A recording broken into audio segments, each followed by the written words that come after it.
this is active child's pose.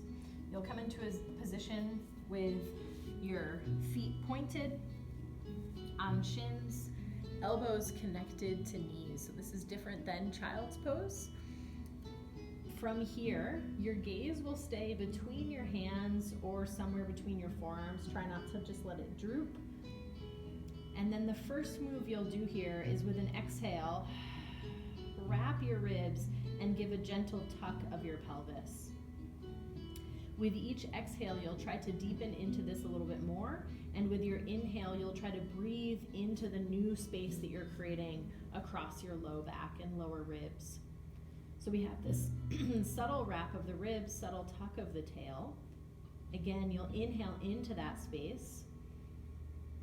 Exhale, find it all a little bit more. Wrap the ribs, tuck the tail. And what this also means is knees drive up into elbows and elbows reach into the ground.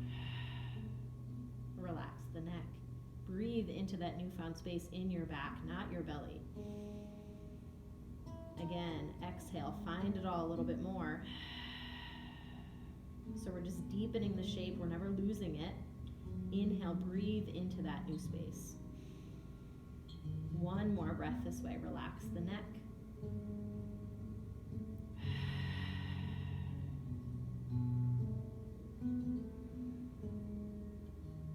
And then release out. And repeat that 2 to 3 more times. This is a great way to strengthen the abdominals, both lower abs and upper abs, transverse abdominis and internal obliques, and open up or stretch the low back.